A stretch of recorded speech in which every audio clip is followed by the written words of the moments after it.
Hello and welcome to the AGT warehouse here in Garden Grove, California. Today we're going to do an unboxing on the AGT EX12-HM breaker for the mini skid. This is a 25mm setup, 25mm bucket pins. So inside the crate you will get the breaker head itself, the two breaker pins, attachments, hookup hoses, Chinese nitrogen bottle, charging kit which includes the charging head and hose, a toolbox with the drift pin and hand tools. So as soon as we get this ready, we're going to set it up on a H12R and show you how to charge it up with nitrogen. Thanks. Okay, we've mounted the breaker on the mini excavator, and we just want to point out something real quick. These are 25mm pins. Both pins that mount the breaker are 25, but one thing you'll notice is the nuts that mount the breaker are 36mm versus the standard 34mm that you're going to find on the rest of the mounting nuts that you would see, your regular bucket pins and such. So you'll need a 36mm to break these loose and put it back in. Okay, next thing we're going to do is we're going to mount up the adapters to these hose points.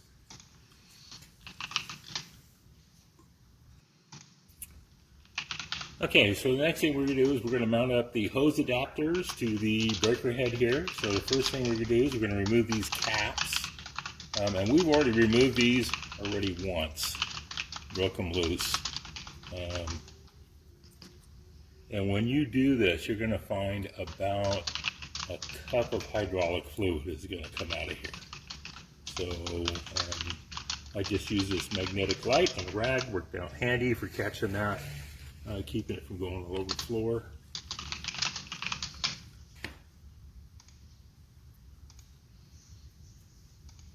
And these are 27mm, and you want a nice breaker bar because these they're on there pretty tight.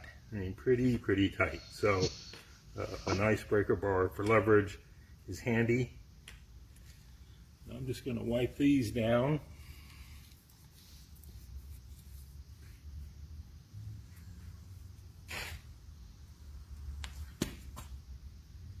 Now you will find these adapters on the end of the hoses that come on the kit, and I've already taken a little hydraulic fluid and just put it on the O-ring there.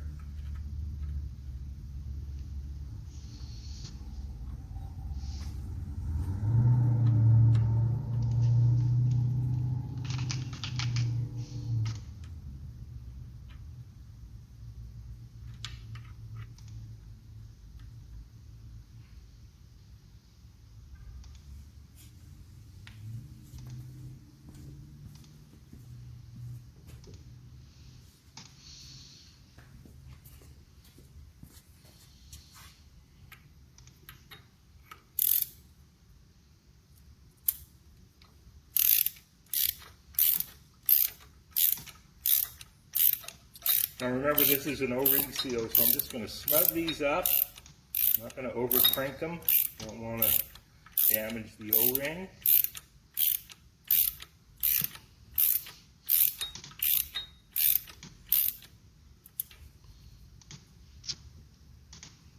Yeah, it's nice and snug.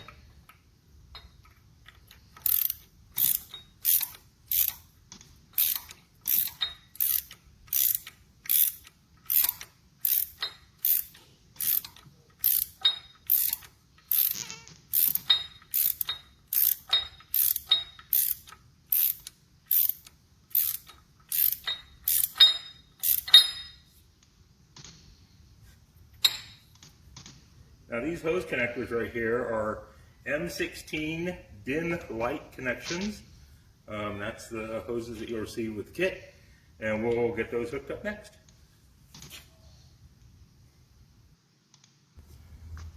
Okay, we put those hoses on, and these are a 19mm.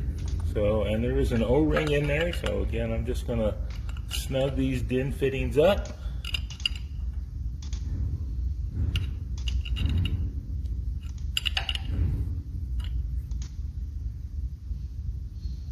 There we go. And now we'll hook them up to the boom. Okay, here's the boom on the H15R. And we are going to just simply remove the end cap here. I've already broken it loose. This is a M16 DIN light fitting, which matches our hose that comes in the kit.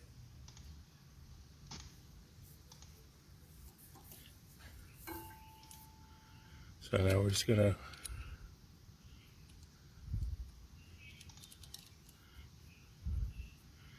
tighten that up. Again, that's a 19 millimeter.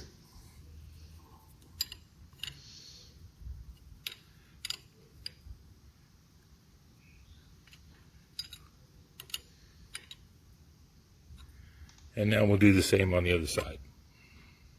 Okay, now that we have the hoses installed, you may want to consider taking the hoses, if you have your manual thumb still installed, and zip tying them up here to keep them out of the thumb. Or if you've installed a hydraulic thumb, maybe zip tie them up here and keep them out of that other mechanism. Okay. Great. Okay, so the next thing we're going to do is install the breaker point. And to do that, there's a pin right here, a drive pin, that we're going to need to knock over so we can push this out of the way and insert the breaker.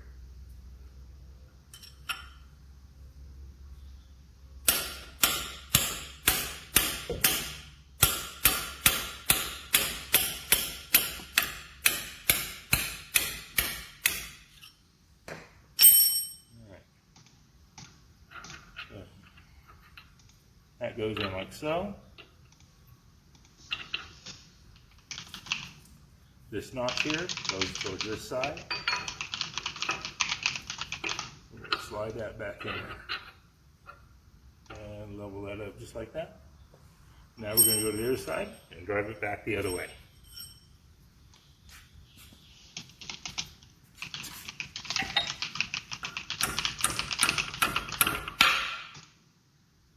Going to give it a couple extra taps to knock it over.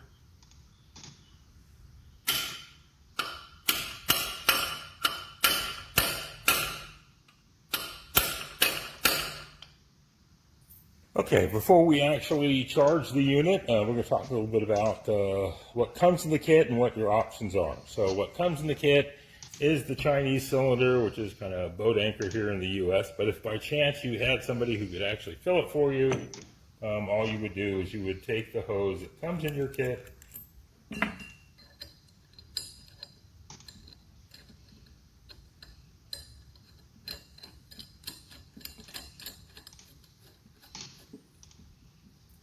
tighten that down. This is the charging valve. There's a 10 millimeter thread there, and you rotate this and that ties it into the port, and we'll demonstrate that in a minute.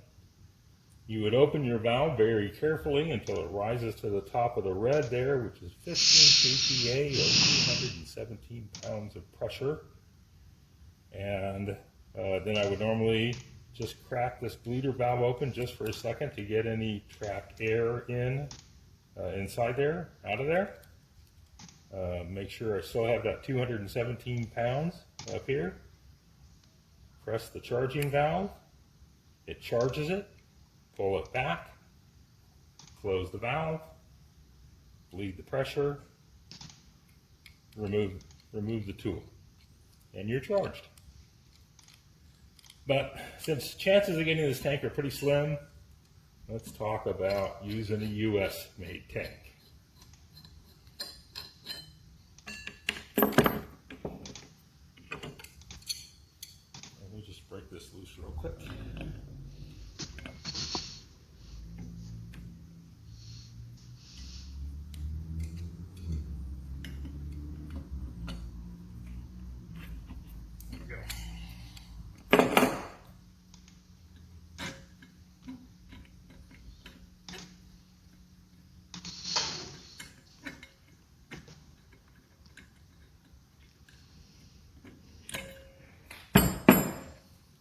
Okay, so this is a 580 valve, the standard valve that you would find for nitrogen here in the US.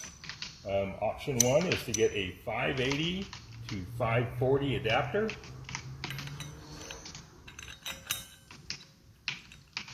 all that in there.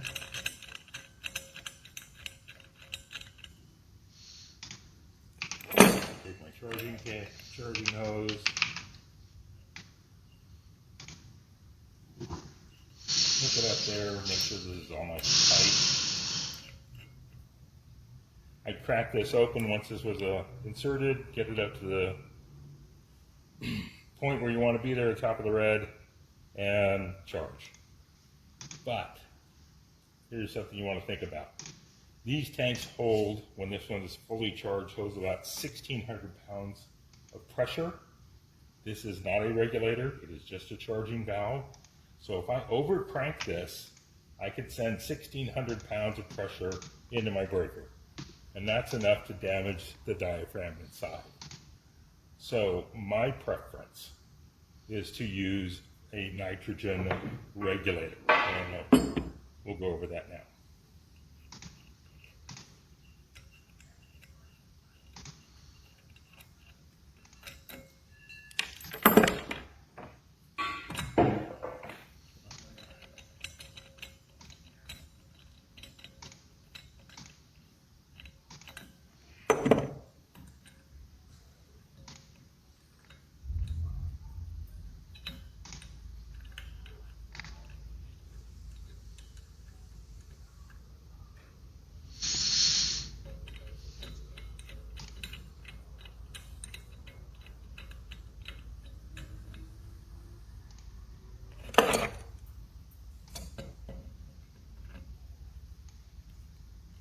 Now I purchased this regulator on Amazon. It was about, I want to say $30 with hose. And then I purchased a 1/4 inch national pipe thread to 1/4 inch flare, which fits the hose. And then I purchased this adapter, which was 1/4 inch pipe to a 540 type valve end. That matches that right there, right? So I'm going to tighten that up.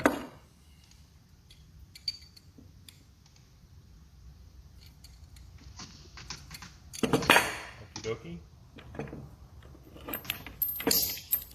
Now I'm going to insert my charging hose here.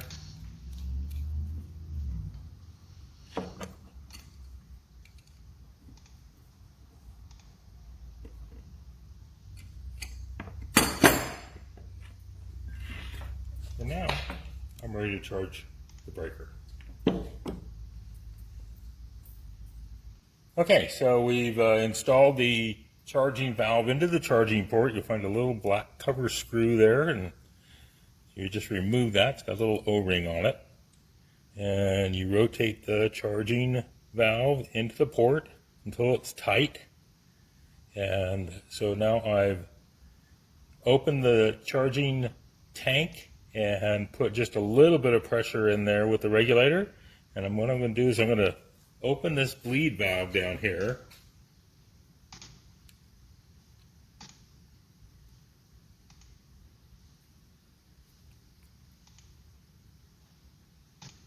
There it goes. And it's going to bleed out a little bit to drain all of the air that was trapped in there. So now I know that I've got nitrogen, and just pure nitrogen in the line. So I've closed that back up. And now I'm going to crank up the regulator until we get this needle up here to the red.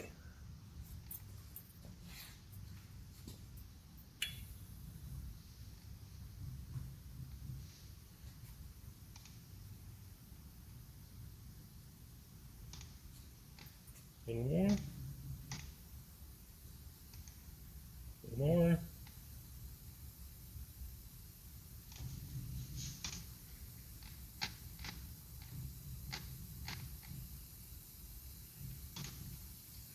There we go. So now the needle's at the top where we want to be. We're going to press the charging valve.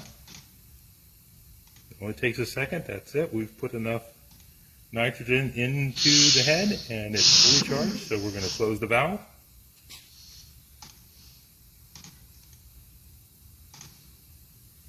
And we're going to bleed off the pressure in the hose.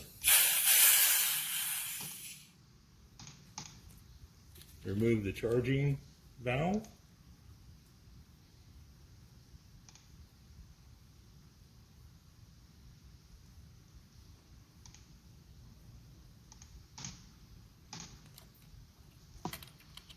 Go. And reinsert our cap.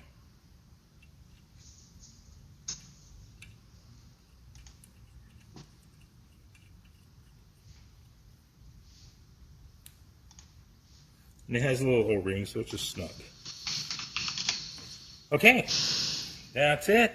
So it's bits installed, nitrogen's charged, hoses are hooked up, and that completes the install of the breaker on the H15R. Okay, have a good day. All right, so we're just going to do a quick test on the breaker that was just installed on the H15.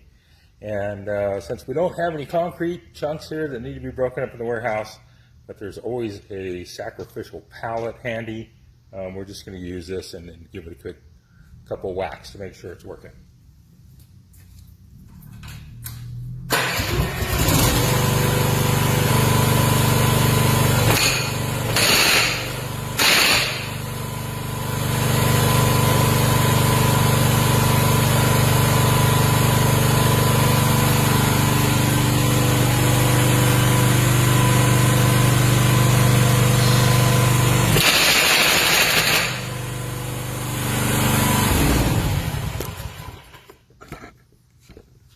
Okay, coming to a concrete block near you. Take care.